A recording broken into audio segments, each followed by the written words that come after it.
आज के वचन के लिए परमेश्वर जो वचन तूने मेरे मन में दिया है प्रभु, आप हमें बताने के लिए सहायता कीजिए।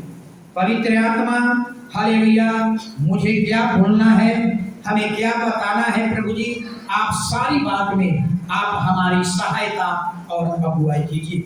और अभी से लेकर के प्रभु जी आगे के सारा समय हम आपके पवित्र हाथों में सौंपता हूँ। प्रभु यीशु के पवित्र और सामर्थी नाम से मांगता हूँ, आमीन।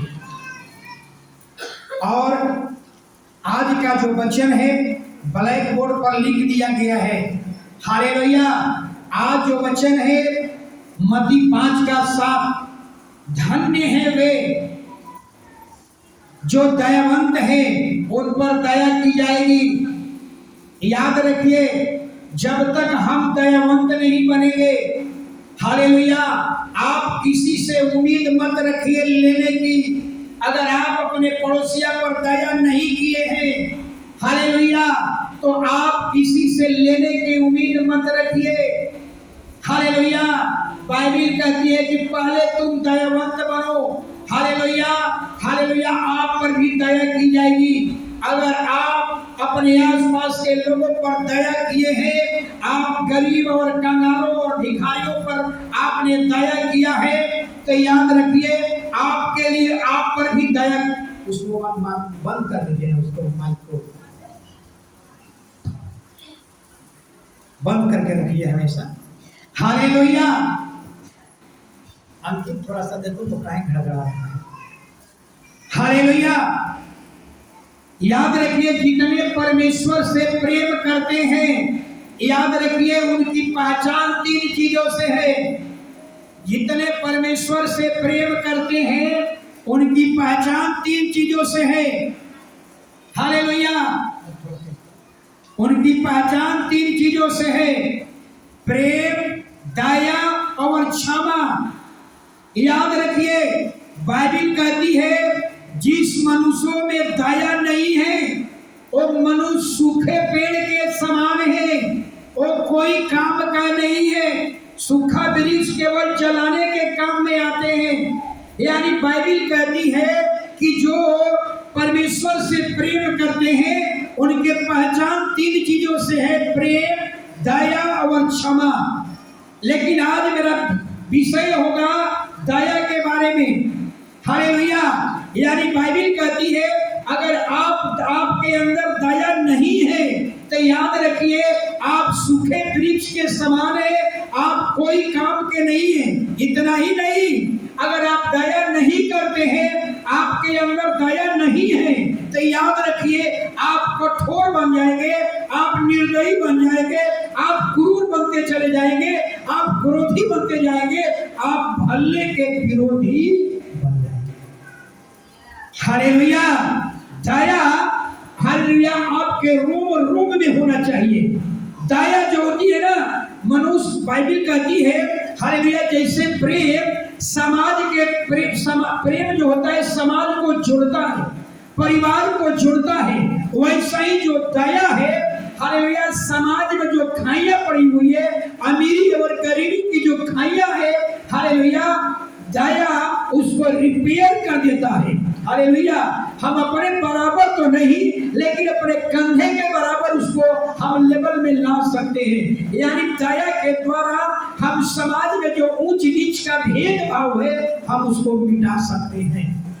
हालेलुया। इससे मसीह भाई बहन, हालेलुया, बाइबल इतना ही नहीं, बाइबल बताती है कि आने वाला दिन बहुत बुरे है। इतना बाइबल बताती है, पौलुस लिखता है कि आने वाला दिन इतने बुरे हैं कि एक माँ अपने बच्चा पर दया नहीं करेगी। इतने दिन बुरे आने वाले हैं, हालेलुया, कि एक पति अपने पत्नी पर दया नहीं करेंगे, बाप अपने बच्चे पर दया नहीं करेंगे। हालेलुया। यानी बाइबल कहती है कि आने वाला दिन जो है बहुत बुरे दिन आने वाले हैं। हालेलुया। उस समय आपके अंदर दया क्या करता है? मनुष्यों को जोड़ता है। दया क्या करता है? अमीरी और गरीबी को रिपेयर कर देता है, मिटा देता है। हालेलुया। इसलिए हर एक मसीही भाई बहन के जीवन में, हालेलुया, रोम रोम में, आपके जेहन में दया दिखनी चाहिए। हालेलुया। इतना ही नहीं, हालेलुया, आप देख लीजिएगा संसार में जितने भगवान आए सब हथियार लेकर के आए। यीशु कौन से हथियार लेकर आया? 3 हथियार। समझ लीजिए, सारे ईश्वर, सारे देवता सब अपने अपने हथियार लेकर आए। और यीशु क्या हथियार लेकर आया? 3 चीज। यीशु का 3 ही हथियार था, प्रेम, दया और क्षमा। और प्रेम, दया, क्षमा, इन तीनों का कनेक्शन कहां से है? इन तीनों का कनेक्शन कहां से है? बाइबल से। सोचिए, यानी कहने का मतलब कि संसार के देवता, हालेलुया, हथियार के बल पर वो राज नहीं कर पाए लोगों के दिल में, लेकिन प्रेम, दया, क्षमा के बल पर आज यीशु पूरा दुनिया में लोगों में राज कर रहा है। हालेलुया। आप अगर अपने दुश्मन से प्रेम कर लीजिए, आप अपने दुश्मनों पर दया कीजिए। अगर आपका दुश्मन भूखा है, आप 2 रोटी खिला दीजिए, आप देख लीजिए कि पूरा, हालेलुया, आपका जो बैरी है आपका प्रेमी बन जाएगा। यानी दया आपके अपराध को ढक लेता है, दया आपके बुराइयां को ढक लेता है। हालेलुया। और बाइबल बताती है कि प्रेम, दया और क्षमा, इसके विरोध में कोई कानून नहीं है, कोई व्यवस्था नहीं है। और बाइबल बताती है कि दया मसीहों का एक वर्दी के समान है। वर्दी, जैसे सिपाहियों की वर्दी हम देख करके कहते हैं कि ये सिपाही है, ऐसा ही आपका भी दया देख करके लोग समझे कि ये मसीही भाई बहन है। हालेलुया। यानी दया से आपकी पहचान होनी चाहिए। लेकिन बाइबल बताती है कि दया कहां, किस पर किया जाए, दया किस पर किया जाए, दया किस पर नहीं किया जाए, दया आदि कहां से है? दया आपके बस में नहीं है कि हम जब चाहेंगे तब किसी पर दया कर देंगे, संभव नहीं है। जैसे जैसे धन संपत्ति बढ़ेगा आप कंजूस बनते चले जाएंगे, लेकिन अगर बाइबल का आपके पास ज्ञान होगा तो आप कंजूस की श्रेणी में नहीं रहेंगे। एक वचन पढ़िए, रोमियो 12 का 8। देखिए यहाँ पौलुस क्या कहता है, रोमियो 12 का 8। जो उपदेश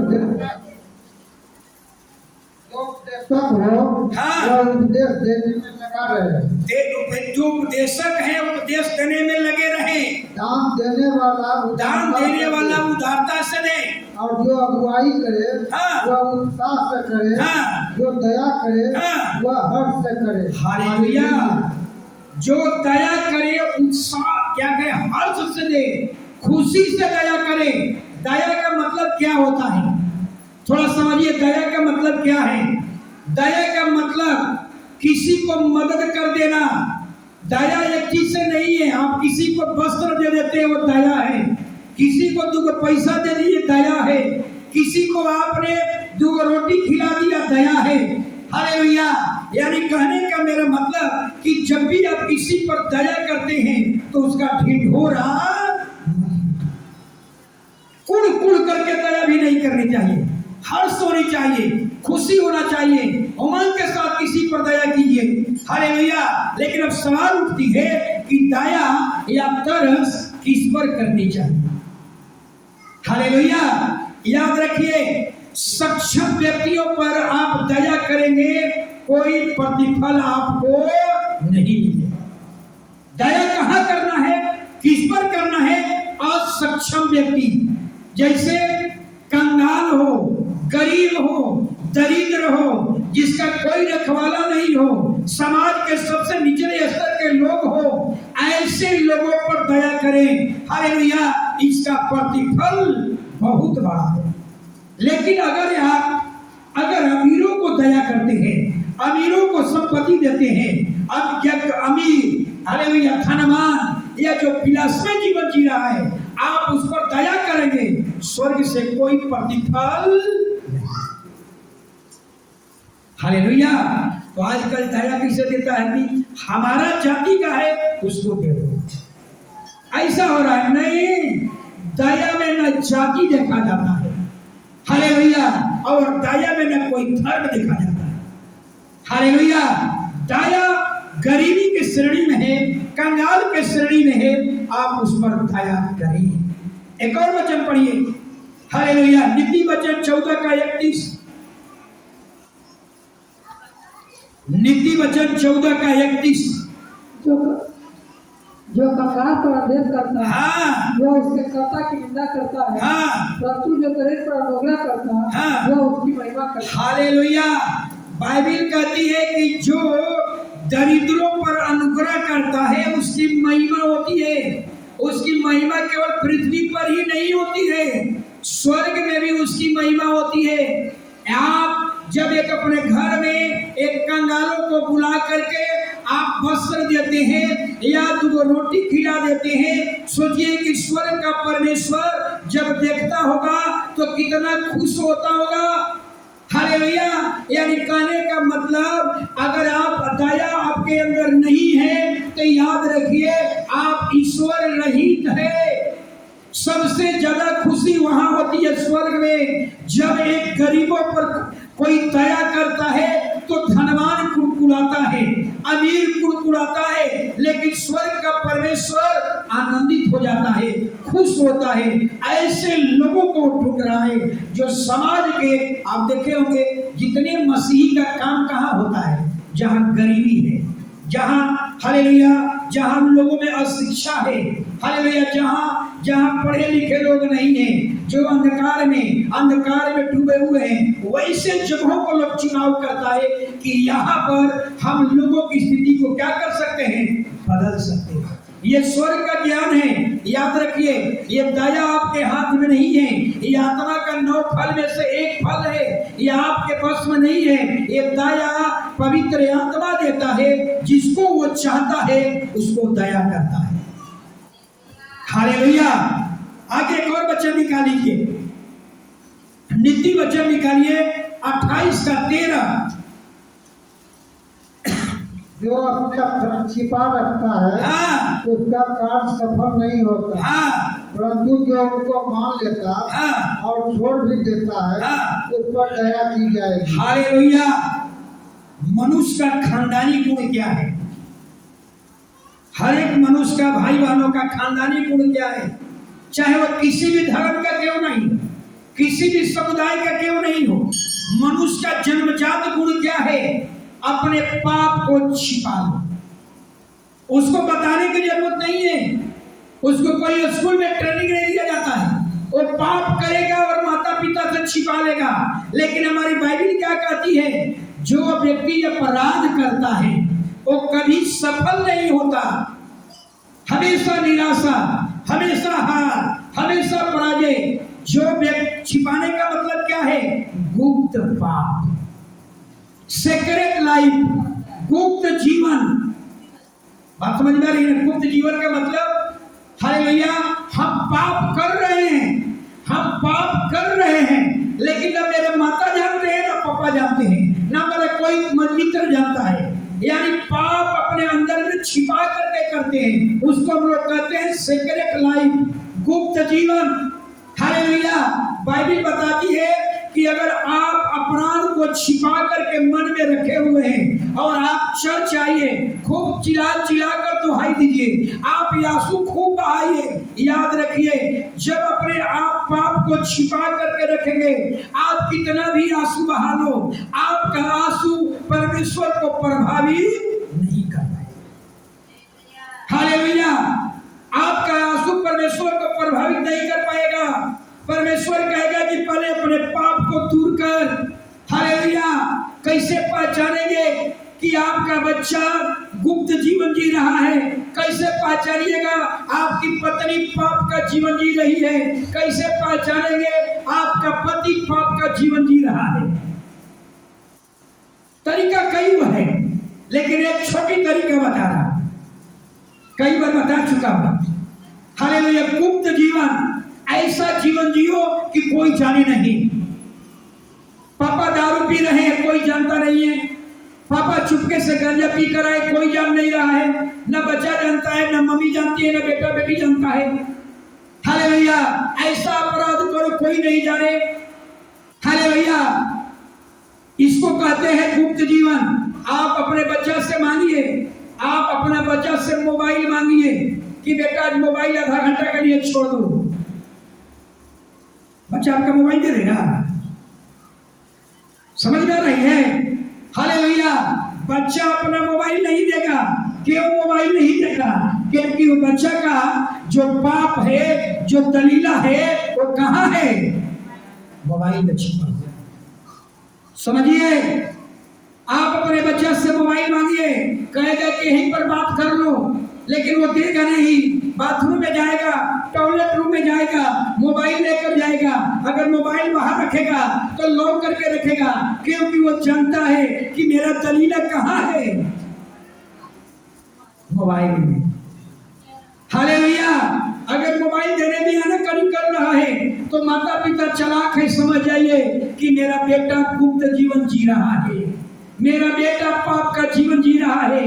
यही कारण है ऐसे व्यक्ति जो गुप्त जीवन जी रहे हैं, जो पाप का जीवन जी रहे हैं, वो हमेशा असफल, हमेशा पराजय, हमेशा हार उनका जीवन होगा। वो कभी सफल नहीं होते हैं। हालेलुया। जो गुप्त जीवन जी रहे हैं उस पर परमेश्वर कभी दया नहीं करेगा। एक पति अपने पत्नी को जांच ले, पत्नी से मोबाइल मांगिए, पत्नी कहती है कि नहीं देंगे। समझ गए आप? मेरा पत्नी कैसा जीवन जी रही है? गुप्त जीवन। ऐसा जीवन नहीं दे कर कि पति नहीं जी सकता है, पत्नी नहीं जी सकती है।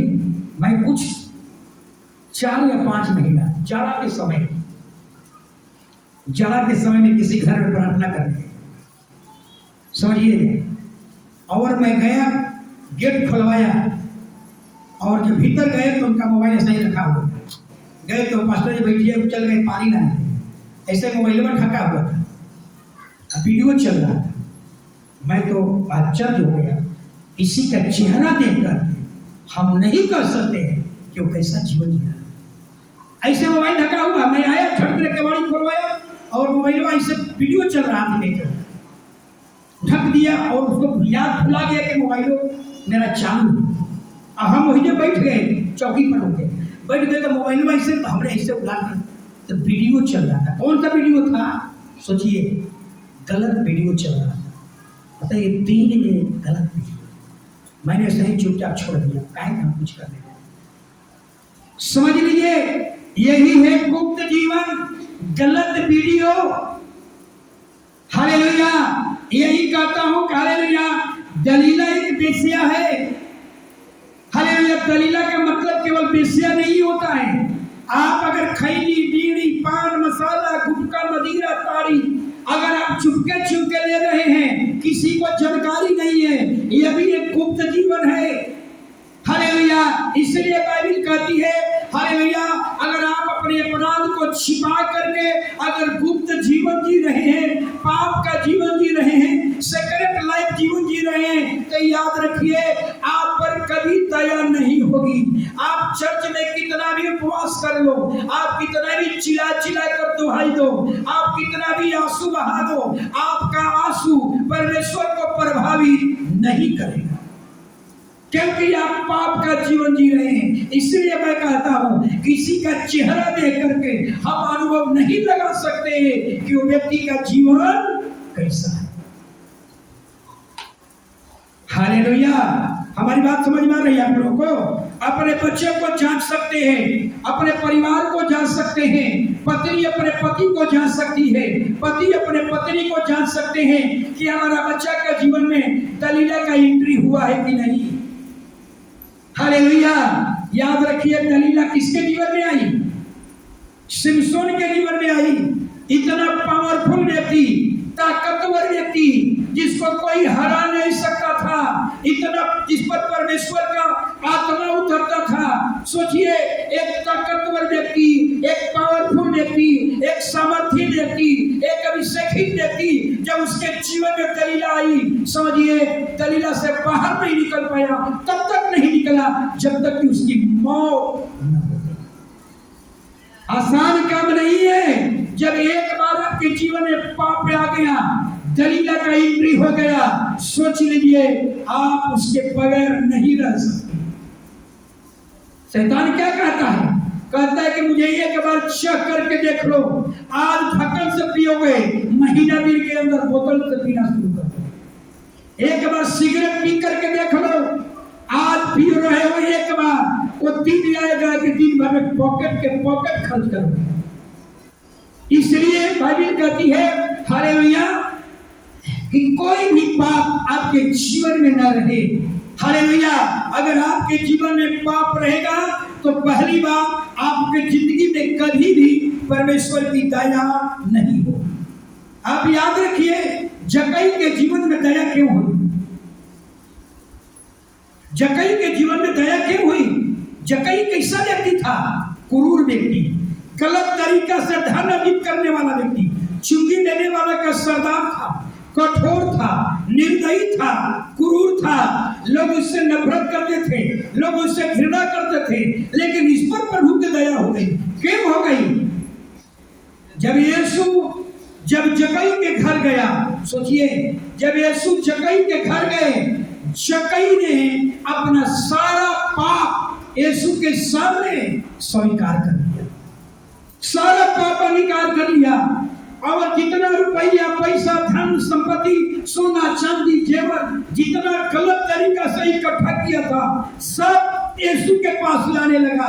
कहा कि प्रभु ये सारी संपत्ति हमने गरीबों से लूट करके लाया, निर्बलों से लूट कर आया, सब यीशु के सामने फेंकने लगा और सारी बात बताने लगा। ये संपत्ति यहाँ से लाया, ये संपत्ति यहाँ से लाया।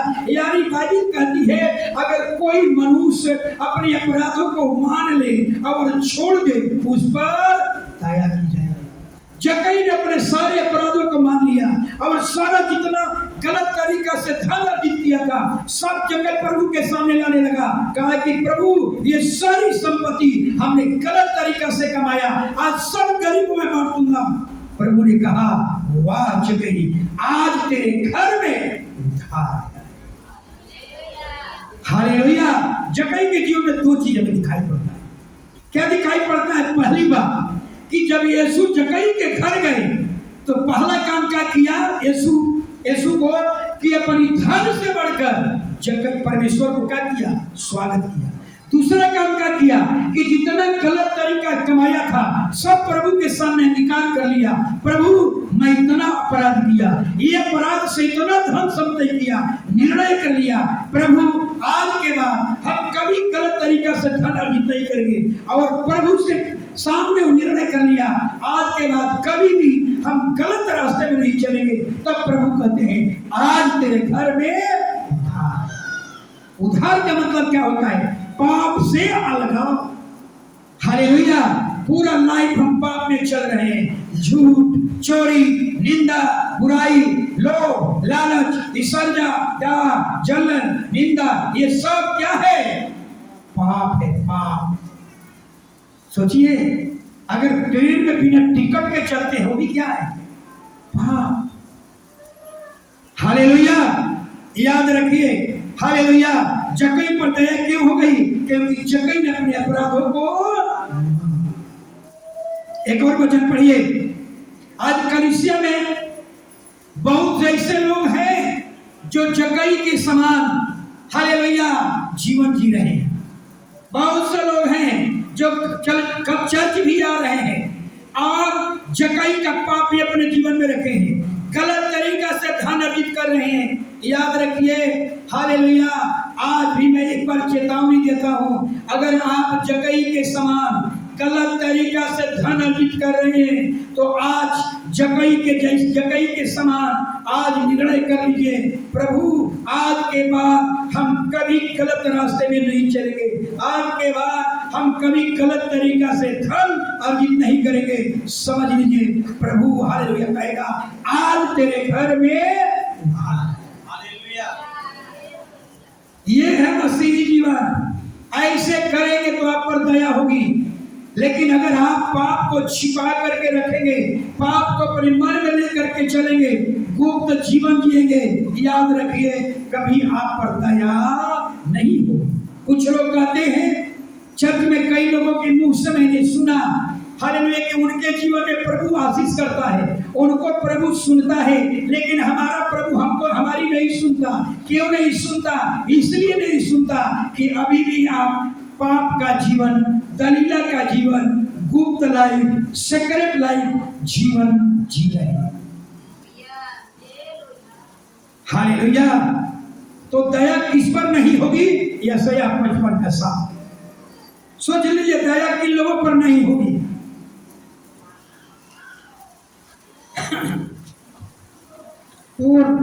तो ऐसी जाति यशायाह 55 का 7। यशायाह 55 का 7। दुष्ट अपनी चाल चला हाँ। और अनर्थकारी अपने सोच विचार छोड़कर यहोवा ही की ओर फिरे, वह उस पर दया करेगा। हालेलुया। देख लीजिए परमेश्वर क्या कहता है। मैं ही नहीं कह रहा हूं कि कलीसिया में मुकामा में बदलाव नहीं आया, जरूर आया है बदलाव। मैंने पिछले कुछ दिन पहले एक पायल मिला था, किसी को मिला था, हालेलुया, चांदी का पायल था। उसका भी कुछ मूल्य होगा, लेकिन किसी ने लेकर के यहाँ पर रख दिया। ये मुकामा में बदलाव है। ये बदलाव कहाँ से आएगा? यहाँ से। हालेलुया। अब यहाँ पर देखिए बाइबिल क्या कहती है, दया किस पर नहीं होगी? बाइबिल कहती है कि दुष्ट लोग अपनी चाल चलन, अनर्थकारी अपने सोच विचार छोड़कर यहोवा की ओर फिरे, तब उस पर दया होगी। लेकिन अगर आप इसको दूसरे ढंग से हम कहेंगे, अगर आपकी पूरी सोच, पूरा दृष्टि, पूरी इच्छाएं, ये 3 चीज, पूरी सोच, बुरी दृष्टि, बुरी इच्छा अगर आपके जीवन में है, कितना भी आप खुदा की दुहाई कर लो, उपवास कर लो, चिल्ला कर प्रार्थना करो, आंसू बहा कर प्रार्थना करो, अगर आपका बुरी सोच, बुरी दृष्टि, अगर बुरी इच्छा आपके मन में है, तो आपका आंसू भी परमेश्वर को प्रभावी नहीं करेगा। इसलिए बाइबिल कहती है, इन तीनों से बाहर निकलिए। जब तक अपनी बुरी सोच, बुरी दृष्टि, बुरे विचार, बुरी इच्छा, इससे मन बदल कर परमेश्वर की ओर फिरो, तब प्रभु कहता है तुझ पर दया की जाए। क्या अगर आपसे पूछें, क्या आप अपने अपराध को जानते हैं? मेघन चाचा, क्या आप अपने पाप को जानते हैं? बोलिए। सुनील जी, आप अपने पाप को जानते हैं? क्या अब तक छोड़े हैं? छोड़े हैं? पूरा त्याग दिए? कुछ रखे हुए हैं साथ में? यही भी आपका कार्य सफल नहीं हो रहा है। हालेलुया। भाई दाऊद कहता है कि हर मनुष्य अपने अपराध को जानता है। याद रखिए, कई बार मैं बता चुका हूं, एक महिला का सीका गुम हो गया। सीका गुम हो गया, 10 सीका में एक सीका गुम हो गया। सीका खोज लेने से सीका मिल जाएगा? नहीं मिलेगा। क्यों नहीं मिलेगा? पहले उसको पता होना चाहिए कि सीका कलीसिया में भुलाया है, पटना में भुलाया है कि मोकामा चर्च में भुलाया है। पहले उसको पता होनी चाहिए। जब उस महिला को सीका मिल गया, क्यों मिल गया? क्यों महिला को पता था कि वो सीका कलीसिया में भुलाया है, और कलीसिया में ढूंढने लगी, वो सीका मिल गया। जब आपको पता चल जाए कि हमारे जीवन में यहाँ अपराध हुआ है, हमसे यहाँ भूल हुई है, हमसे यहाँ चूक हुआ है, वहीं पर आप एक ठोस निर्णय लीजिए। वहीं पर हमको निर्णय लेना है कि प्रभु आज के बाद ये गलतियां फिर हम नहीं, तब आप पर दया की जाएगी। आप अपनी गलतियां को जान रहे हैं, लेकिन अभी भी गलतियां को, अपने पाप को, अपने दलीला को अपने अंदर रखे हुए हैं। जब तक आपके अंदर दलीला रहेगी, याद रखिए खुदा की ओर से आप पर दया नहीं। हालेलुया। एक और बात, यीशु मसीह को क्रूस पर चढ़ाया गया था, बच्चा को पीछे लेकर निकल जाइए, पीछे चल जाइएगा। यीशु मसीह को क्रूस पर चढ़ाया गया था, दोनों और दो डाकू था, और दोनों डाकू को मौका मिला, दोनों डाकू को मौका मिला, लेकिन एक डाकू नरक में चल गया और एक डाकू कहां चल गया? सोचिए क्यों गया स्वर्ग में? क्योंकि एक डाकू ने यीशु पर दोष लगाया और दूसरा डाकू ने क्या किया? अपना पाप को स्वीकार कर लिया। क्या कहा? हम तो अपने न्याय के अनुसार दंड भोग रहे हैं। बात समझ में आ रही है? हम तो न्याय अनुसार दंड भोग रहे हैं। अगर आपके शरीर में बड़ी बीमारियां हैं, आपके शरीर में परेशानियां हैं, तो आप अपने गुनाह को अंगीकार कीजिए। कैसे अंगीकार करना होगा? कहना होगा कि प्रभु मैं जो बोया था वही तो काट रहा, ये है अंगीकार करना। लेकिन मनुष्य कष्ट भोगने के लिए तैयार है, लेकिन अपना गुनाह मानने के लिए तैयार नहीं। यही कारण की दया नहीं होती है प्रभु का। दोनों डाकू को मौका मिला, दोनों डाकू, एक डाकू खुदा पर दोष लगाया, दूसरा डाकू कहता है कि चुप रहो, हम लोग तो न्याय अनुसार दंड भोग रहे हैं। प्रभु अगर तेरा राज्य आए तो मेरी भी सुधि लेना। प्रभु ने कहा आज ही मेरे साथ स्वर्ग लोक में। सोचिए, दोनों को मौका मिला, लेकिन एक ने अपने अंगीकार कर लिया गुनाह को और कहां चल गया? आज हर व्यक्ति को मैं यही कहूंगा, अगर आपसे छोटी मोटी गलतियां हो जाए, आज अंगीकार कर लीजिए कि प्रभु हमें महसूस हो गया कि हम इस रास्ते पर गलत है, हम इसमें गलत है। आपको महसूस हो गया यहाँ हम गलत हैं, हमसे यहाँ भूल चूक हुई है, तो वहीं पर आपको एक निर्णय लेना होगा कि प्रभु आज के बाद हम कभी भी ये गलतियां नहीं। ऐसे लोगों पर दया होती है, लेकिन जो मानने के लिए तैयार नहीं, जो अपना पाप मानने के लिए तैयार नहीं है। हम पाप जान रहे कि कुछ लोग हैं, कलीसिया में इतने लोग हैं, अगर हम यहाँ से चेक इन करवा दें तो जरूर तुमको खैनी के पुड़िया निकल जाएगा। कहिए तो हम चेक इन करवा दें। जिसके पास चुनौती होगी उनकी हालत खराब होगी। समझ में रहा है? कहिएगा तो यहाँ से हम चेक इन करवा देंगे अभी। अगर है तो खड़े होकर ईमानदारी से कहिए मेरे पॉकेट में चुनौती है। कह दीजिए मेरे पॉकेट में चुनौती है, खैनी है कि हम चेक इन करवाएं। हालेलुया। समझ में आ रहा है? हम पॉकेट में, मैंने कई बार देखा, अभी फिलहाल नहीं, कई बार संडे के दिन मैं देखा कि बाथरूम में इतना खैनी लोग रखते हैं। कि कहां से है? बाथरूम होता है, यही में से लोग जाता है। यही है गुप्त जीवन। पास्टर थोड़े जान रहे, जब खैनी खाने को होगा तो चर्च से बाहर निकल जाएंगे, धीरे से ठोक लेंगे और डाल देंगे, फिर हो गए। यही है गुप्त जीवन। याद रखिए, ऐसे गुप्त जीवन जीने वालों पर कभी दया नहीं होगी।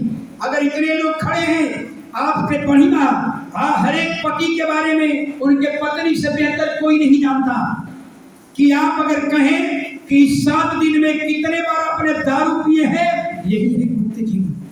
हम कहेंगे तो खड़ा नहीं होंगे, लेकिन पत्नी जरूर कहेगी कि दारू मेरा पति दारू पीता है।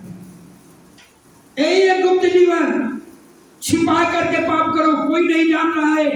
अपना मर्जी जो चाहे सो जियो, कोई थोड़े जान रहा है। अरे मूर्ख, हम नहीं जानेंगे, कोई फर्क नहीं पड़ता। दुनिया का बनाने वाला वो सब तुझे देख रहा है, वो स्वर्ग से देखता होगा तो क्या कहता होगा? ये वे भेड़ का नकाब पहन करके चल जाते हैं, लेकिन इसका बैकग्राउंड क्या है? सुअर का जिंदगी। हालेलुया। हर पत्नी जानती है कि हमारा पति भेड़ है कि सुअर का जिंदगी है, बताने की जरूरत नहीं है। हर पत्नी जानती है कि हमारा पति सुअर का जिंदगी जी रहे हैं कि भेड़ का जीवन जी रहे हैं। भेड़ मतलब सच्चा मसीह, पवित्र जीवन। सुअर मतलब नरक में जीने वाले लोग। हालेलुया। आगे एक और घटना, योना पर दया क्यों की गई थी? निनवे पर दया क्यों की गई थी? परमेश्वर ने निनवे से कहा था, योना से कहा था कि कितने दिन में मन फिरना था? 40 दिन में। सोचिए, जब योना वहां गया तो बताइए, बाइबल कहती है कि 1,20,000 लोग रहते थे निनवे में। और जब योना प्रचार करने गया तो राजा ने कहा, ये परम प्रधान की आज्ञा है, हम लोग मन फिराएंगे। अब तक बाइबल में देखा गया है, जितना निनवे पापी था उसके जैसा कोई पाप से मन नहीं फिराया। अभी तक आप कभी सुने होंगे कि जानवर को भी उपवास कराया हुआ सुने हैं कहीं? निनवे के लोग जब योना ने प्रचार किया कि 40 दिन के अंदर, निनवे के लोग 40 दिन के अंदर मन फिरा लो। अगर 40 दिन के अंदर मन नहीं फिराया, पूरे निनवे को प्रभु डांट देगा, नष्ट कर देगा। लेकिन राजा ने क्या किया? कहा कि परम प्रधान ईश्वर की आज्ञा है। इन्होंने पूरे निनवे में ढिढोरा पिटवाया। हालेलुया। और जीव जंतु, भेड़ बकरी, ऊंट गदहिया, दूध पीता बच्चा, सबको क्या किया गया? उपवास कराया गया। अब तक कभी सुने हैं कि जानवर भी उपवास किया करता है? कई सुने हैं? पूरे बाइबल में यही एक जगह है, निनवे के लोग ने हालेलुया क्या किया? उपवास के साथ हालेलुया जानवरों को भी उपवास कराया। अब जो स्वर्ग का परमेश्वर ने देखा कि वाह रे वाह, निनवे के लोग जितना अपराध किया था उससे बढ़ कर करके अपने पापों को स्वीकार कर लिया। निनवे का पाप क्या था? हालेलुया। निनवे का पाप क्या था? मूर्ति पूजा, जानवरों की पूजा, जिसे गाय बैल की पूजा करो, सूरज चंद्रमा की आराधना, नदी तालाब की आराधना, सांप की पूजा। हालेलुया। यही जैसा कि आज हमारे देश में है, यही सबसे मन फिराना था। लेकिन निनवे के लोग ने हालेलुया अपने गुनाह को मान लिया। हालेलुया। अब हम लोग ये पाप नहीं करेंगे। और परमेश्वर ने क्या किया? जब स्वर्ग से देखा 1,20,000 लोग रहते थे, परमेश्वर ने अपनी इच्छा को क्या किया? बदल दिया, दया कर दिया। बाइबल में लिखा है खुदा ने दया कर दिया निनवे के लोगों पर, ये देख करके कि इन्होंने अपना पाप को मान लिया और मानकर छोड़। हालेलुया। अब चलेंगे एक बड़ी घटना, अब बड़ी घटना। हालेलुया। एक बड़ी घटना की तरफ देखेंगे दया के बारे में। सभी लोग को मालूम है, दानियल की किताब से हम चलेंगे। दानियल किताब अभी मत पढ़िए, अभी केवल आप सुन लीजिए। हालेलुया। सब लोग जानता है कि बेबीलोन का राजा का नाम क्या था? नबूकदनेस्सर। एक ताकतवर व्यक्ति, एक पावरफुल व्यक्ति। हालेलुया। और एक ताकतवर व्यक्ति, एक पावरफुल व्यक्ति, हालेलुया, एक धनवान व्यक्ति, जिसकी पृथ्वी पर कई 100 वर्षों तक राज रहा, साम्राज्य रहा। सोचिए, हालेलुया, जो सोना के थाली में, सोना के गिलास में, सोना के चम्मच से खाना खाता हो। सोचिए, और जिसको चाहता था उसको ऊंचा कर देता था, जिसको चाहता था कत्ल करवा देता था, जिसको चाहता था नीचे गिरा देता था, अपना मर्जी से चाल चलना। हालेलुया। लेकिन बाइबल बताती है, हालेलुया, इतना पावरफुल राजा, इतना ताकतवर राजा, जिसका पृथ्वी पर एक साम्राज्य था, कई 100 वर्षों का साम्राज्य था, ऐसे राजा को खुदा ने एक दर्शन दिया, स्वर्ग का दर्शन। एक दर्शन ने राजा को जानते क्या कर दिया? कमजोर बना दिया, भयभीत कर दिया, डरपोक बना दिया, उसको चकनाचूर कर दिया। तो स्वप्न क्या था? सुनिए। इसीलिए कई बार आपको कहता हूं, याद रखिए, अगर आपका जीवन इसके अनुसार नहीं है, याद रखिए, हालेलुया, जैसे परमेश्वर एक पावरफुल राजा को डरपोक बनवा दिया, भयभीत कर दिया, हालेलुया, चकनाचूर कर दिया, कमजोर कर दिया। सोचिए जिसकी औकात क्या थी और क्या हो गया। एक छोटा सा दर्शन। दर्शन क्या था? राजा पलंग पर सोया हुआ था। नबूकदनेस्सर पलंग पर, उम्मीद करते हैं कि पलंग भी सोना ही का होगा, इतना विनाशमय जीवन जीने वाला। सोचिए पलंग पर सोया हुआ था और सोते सोते क्या देख रहा है? दर्शन में एक स्वप्न देखा। स्वप्न क्या देखा? एक पृथ्वी पर एक बहुत ऊंचा वृक्ष है, उसकी ऊंचाई स्वर्ग तक पहुंची हुई है। हालेलुया। उसको पृथ्वी के छोर छोर तक लोग जानते हैं। पृथ्वी के सारे प्राणियों का भोजन उस वृक्ष से होता था, सारे पक्षियों का बसेरा वो वृक्ष था। इतना ही देखा तब तक एक स्वर्ग से पहरुआ उतरा और पहरुआ ने कहा, इस वृक्ष को काट डालो, इस वृक्ष को काट डालो, इसके पत्तियां को छाड़ दो, इसके फल को बिखेर दो। हालेलुया। इसको पीतल और लोहा से बांध करके, हालेलुया, मैदान में घास के समान रख दो कि आकाश से ओस पड़े, इसका मन जानवर के समान बन जाए। जब राजा ये दर्शन को देखा तो राजा व्याकुल हो गया। आखिर ये है क्या दर्शन? समझ में रहा है? वो बड़ा वृक्ष क्या था? वो बड़ा वृक्ष कौन था? खुद नबूकदनेस्सर था।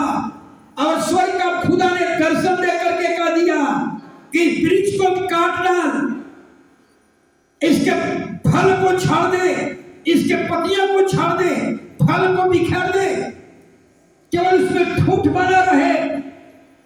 इसको लोहा और सिकल से बांधकर, पीतल से, लोहा और पीतल से बांधकर मैदान में रख दे, इसका मन जानवर के समान बन जाए।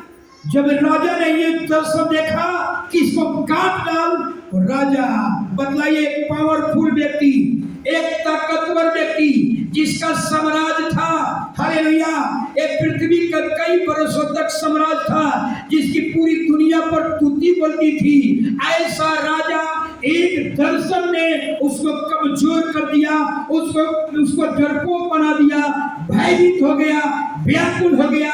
कहा कि हमारे दरबार में जितने पंडित और तांत्रिक हैं सबको इकट्ठा किया जाए। इसलिए कहता हूं, पंडित और तांत्रिकों पर कभी हमें भरोसा नहीं करना। आप जानते हैं कि नबूकदनेस्सर के दरबार में जो पंडित और तांत्रिक हुआ करते थे, साधारण नहीं थे, पूरा दुनिया से छांट कर लाए गए थे।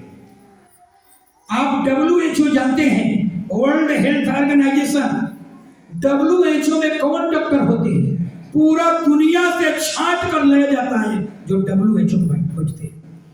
ऐसा ही नबूकदनेस्सर के दरबार में पूरा दुनिया का टॉपर तांत्रिक, कस्ती, जादू टोना करने वाले, पंडित, टोना करने वाले सबको इकट्ठा किया गया। राजा ने कहा, देखो मैंने ऐसा ऐसा स्वप्न देखा, इसका अर्थ बताओ। किसी पंडित ने, तांत्रिक ने, कस्ती ने, जादू टोना करने वालों ने, किसी ने क्या किया? अर्थ नहीं बताया। सोचिए तब, हालेलुया। इसलिए कहता हूं, कभी भी ऐसे जादू टोना करने वाले पर कभी भरोसा मत कीजिए। तब दानियल, वही दानियल जो परमेश्वर का सेवक, परमेश्वर का दास, दानियल को बुलाया गया और दानियल ने कहा, दानियल के सामने राजा ने अपना बताया कि एक बहुत बड़ी वृक्ष देखा हूं। दानियल ने कहा, हे राजा, जो बड़ी ऊंचा जो वृक्ष देखा था वो वृक्ष तू ही है, तू ही। तेरा राज को खुदा ने अंत कर दिया है, हालेलुया, तेरे राज को अंत कर दिया है, तेरा राज तेरे हाथ से निकल गया है। अब तुझको सीकर से, पीतल के लोहा से, पीतल से, लोहा से बांध करके अब तुमको खास मैदान में रखा जाएगा, आकाश से ओस पड़ेगा, हालेलुया, और तेरा मन जो होगा जानवर के समान हो जाएगा। अब से तू बैल के समान अब भूसा खाएगा। जो व्यक्ति सोना चांदी के चम्मच में खाना खाता था, सोना के थाली में भोजन करता था, अब तू बैल के समान कहां पर खाएगा? भूसा। हालेलुया। याद रखिए, दानियल ने उनको एक सलाह दिया। सलाह क्या था? हालेलुया। 4:27। हाँ, 4:27 सुनिए। इस कारण हाँ। हे हे राजा, मेरी यह संपत्ति अगर ये मेरी सम्मति स्वीकार करके यदि तू पाप छोड़कर धर्म करने लगे और धर्म छोड़कर दीनहीनों पर दया करने लगे, संभव है कि हाँ हाँ, हालेलुया। देख लीजिए क्या कहा, फिर यहाँ बात आ गई। हे राजा, तू आज से दीनहीनों पर, यानी तू आज से अपने देश में गरीब, कंगाल, दरिद्र, इन सब पर तू दया कर, तेरा चैन फिर बना रहेगा। हालेलुया।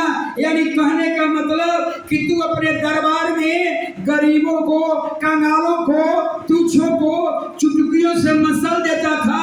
अब से तुम्हें उन्हें आदर करना पड़ेगा, उन्हें सम्मान देना पड़ेगा, उस पर दया करनी पड़ेगी। फिर तेरा राज वापस आ जाएगा। फिर जो तेरे ऊपर श्राप निकला है ये सब खत्म हो जाएगा। तेरे लिए दानियल ने 18 कितना 12 महीना दिया था कि राजा नबूकदनेस्सर, तुम्हें एक मैं सलाह दिया हूं, आज से तू गरीबों पर दया करना शुरू कर दे। सोचिए, हालेलुया। जो राजा नबूकदनेस्सर अपने नगर के गरीबों को, कंगालों को, हालेलुया, दरिद्रों को चुटकियों में मसल देता था, हालेलुया, जिसको कदर नहीं करता था, अब उसको सलाह दिया जा रहा है कि जिसको तू कदर नहीं किया, तुच्छ लोगों को आदर नहीं किया, अब से जिसको तू तुच्छ समझा उसको आज से तू आदर मानकर, आज से उसको सम्मान दे, आज से उस पर दया कर। तेरा राज फिर से क्या हो जाएगा? वापस।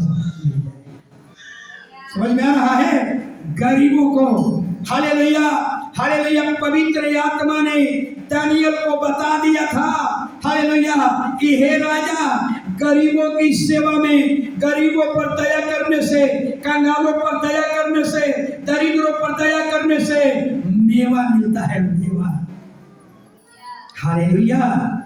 इसीलिए कहा जाता है, हालेलुया, जितना हो सके गरीबों पर, कंगालों पर, दरिद्रों पर, हालेलुया, जिसका कोई रखवाला नहीं हो, ऐसे लोगों पर दया कर। लेकिन दानियल ने कितना समय दिया था? 12 महीना। राजा, तेरे लिए 12 महीना अभी उससे मौका है, तू चेत ले। ये तेरी ओर से चेतावनी है। तू आज से गरीबों पर दया शुरू कर दे, कंगालों पर दया शुरू कर दे, दरिद्रों पर दया शुरू कर दे, तेरा चैन बना रहेगा। लेकिन नबूकदनेस्सर नहीं सुधार पाया अपने आप। समझ रहे हैं कि क्या रोक रहा था उसको? क्या रोक रहा था? धन, विलासमय जीवन, उसकी ताकत, उसकी पावर, सोचिए, उसको रोक रहा था। समझ में आ रहा है? इसीलिए कहता हूं, जैसे जैसे आप धनवान बनते जाएंगे, जैसे जैसे बलवान बनते जाएंगे, पावर बढ़ेगी, ताकत बढ़ेगी, क्या होगा? हालेलुया, आपका घमंड, आपका जाति का घमंड बढ़ना शुरू हो जाएगा। आप दया करने की बात छोड़ दो, एक कंगालों को अपने सामने खड़े होकर फोटो भी नहीं खिंचवा सकते। समझ में आ रहा है? लेकिन दुनिया का बनाने वाला यीशु मसीह को देखिए, दुनिया का बनाने वाला खुदा को देखिए, कि कोढ़ी के घर में दुनिया का बनाने वाला क्रिएटर यीशु मसीह एक कोढ़ी के घर में जमीन पर बैठकर कोढ़ी के साथ भोजन कर रहा है। Hallelujah, hallelujah. समझ में आ रही ना? सोचिए, लेकिन राजा नबूकदनेस्सर का उसका धन का घमंड, उसके पावर का घमंड, उसका शक्ति, उसका साम्राज्य, उसका विलासमय जीवन, उसको हालेलुया गरीब और तुच्छों पर, दीनहीनों पर दया करने से क्या कर रहा था? रोक रहा था। हालेलुया। इसीलिए हालेलुया, इसीलिए मैं बार बार आप लोगों को चेतावनी देता हूं कि सुन लीजिए, कुछ ऐसी चीजें हैं संसार के ठीक उल्टा। संसार में गरीबों का कदर नहीं है, कंगालों का कदर नहीं है, ठीक उल्टा समाज में जिसका कदर नहीं है आप उसका कदर करिए, स्वर्ग का परमेश्वर दिखेगा, आप पर आनंदित हो जाएगा। हालेलुया। बहुत बड़ा प्रतिफल है। हम एक कुत्ता पाल करके, एक विधायक जी हैं, उनका कुत्ता था 20,000 का कुत्ता, उनको रोज डेली मांस खिलाना, अंडा खिलाना, एक कुत्ता पर इतना आप क्या कर रहे हैं? दया कर रहे हैं। लेकिन खुदा कभी आप पर दया नहीं करेगा। लेकिन वही एक गरीब घर के, कंगाल घर के, एक दरिद्र के बच्चा को इस तरह का दया कर देते तो स्वर्ग का परमेश्वर क्या हो जाएगा? उसका सीना चौड़ा हो जाएगा। हालेलुया। इसीलिए कहा जाता है हालेलुया, आप किसी की खुशियां को, किसी के जीवन में कुछ खुशियां को भर करके देख लो। हालेलुया। एक गरीब के हृदय को आप खुश करते हैं, एक दरिद्र के आप जीवन में खुशियां लाते हैं, स्वर्ग का परमेश्वर कितना आनंदित होता होगा। हालेलुया। ये स्वर्ग का ज्ञान है।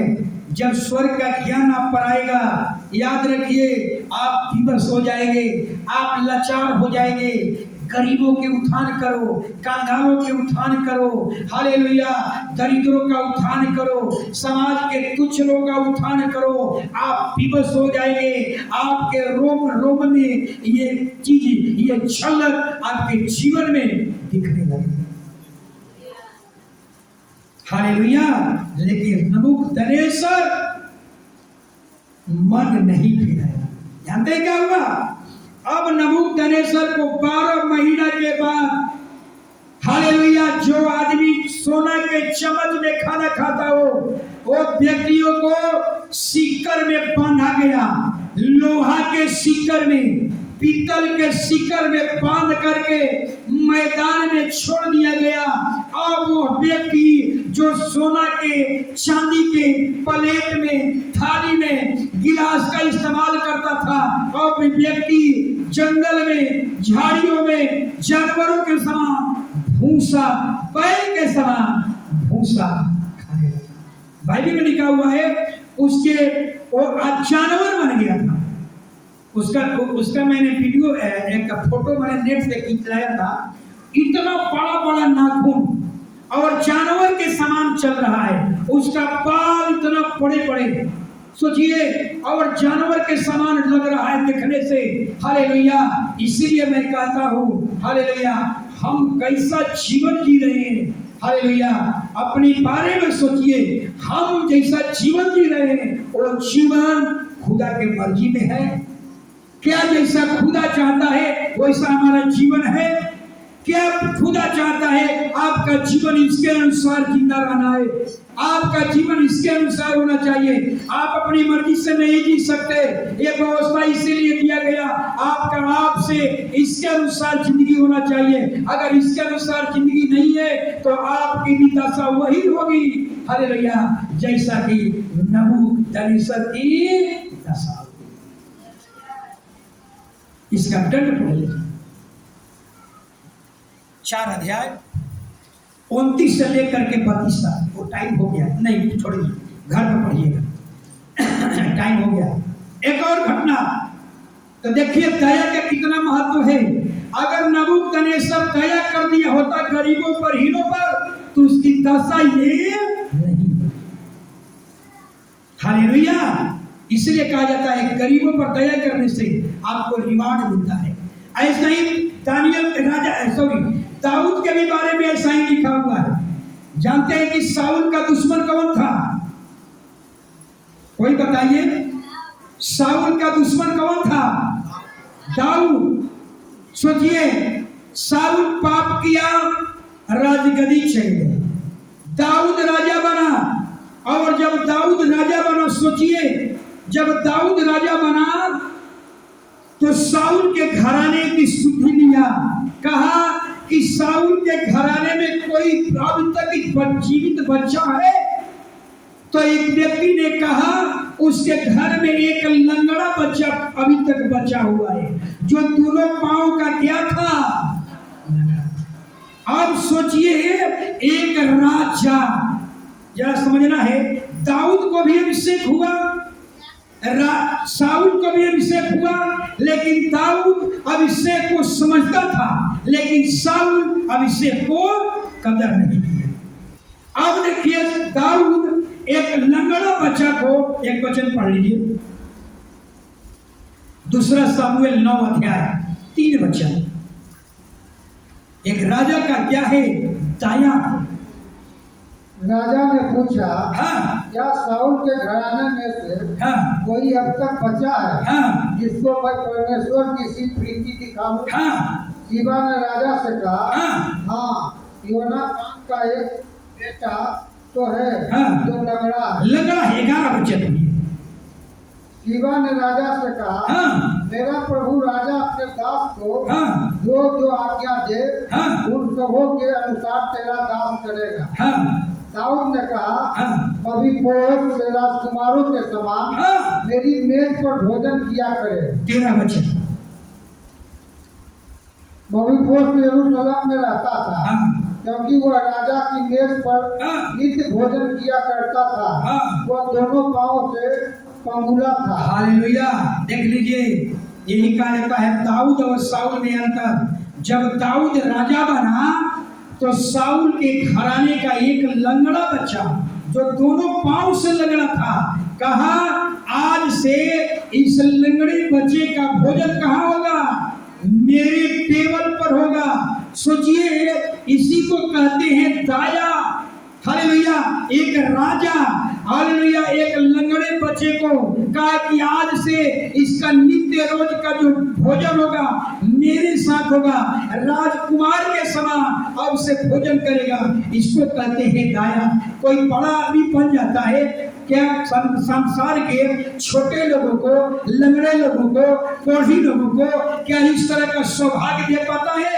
नहीं दे पाता है। लेकिन दाऊद के अंदर अभिषेक था, इसीलिए दाऊद कहता है कि मपीबोशेत को आज से राजा के सामने, राजा के टेबल पर भोजन करेगा। इसी तरह का झलक हमारे और आपके अंदर होनी चाहिए। हालेलुया। जिसको समाज तुच्छ समझता है, आप उसको तुच्छ मत समझिए। जिसे समाज घृणा करता है, आप उसको घृणित मत समझिए। हालेलुया। इजराइल में सोचिए, मपीबोशेत जो साउल का पोता था, सोचिए मपीबोशेत कभी सोचा नहीं होगा कि एक लंगड़ा व्यक्ति, हालेलुया, राजा के दरबार में रह रहा है, राजा के टेबल पर प्रतिदिन राजकुमार के जैसा भोजन कर रहा है। यही है राजा दाऊद की, हालेलुया, दाया। हमारे अंदर भी इस तरह का झलक होनी चाहिए। तो दया बहुत बड़ी चीज है, ये सबके बस में नहीं है। जो सच्चे ईश्वर से प्रेम करेंगे, हालेलुया, स्वाभाविक है। दया पवित्र आत्मा के हाथ में है। दया सब नहीं कर सकता। जब सच्चे ईश्वर से प्रेम करेंगे, आपके अंदर खुदा दया करेगा। उस पर दया कर, उस पर दया कर। मैंने अपने जीवन में कुछ अनुभव है मेरा कि मैंने कुछ अपने जीवन में, अभी नहीं बहुत कुछ पहले, जिस परिवार को मैंने कुछ सहायता किया, उस दिन जितना किसी को मदद किया, उससे हमको लगता है कि लगभग 1.5 गुना उस दिन हमको क्या मिल गया? दूसरी ओर से सहायता मिली। हम दया नहीं करते। दया कैसा है? याद रखिए, दया एक नाली के समान है। नाली के समान है। क्या होता है? ऊपर से आपका आ रहा है, लेकिन हम यहाँ से क्या करते हैं? बंद कर देते हैं। हम बहने ही नहीं देते हैं दया को। जब आप किसी पर दया करने लगेंगे, ऊपर से आना शुरू हो जाएगा। लेकिन जब हम किसी पर दया नहीं करेंगे, ऊपर से दया आना क्या हो जाएगा? हालेलुया। हर एक मसीही भाई बहन के अंदर ये झलक होनी चाहिए, दया। खड़े हो जाएंगे।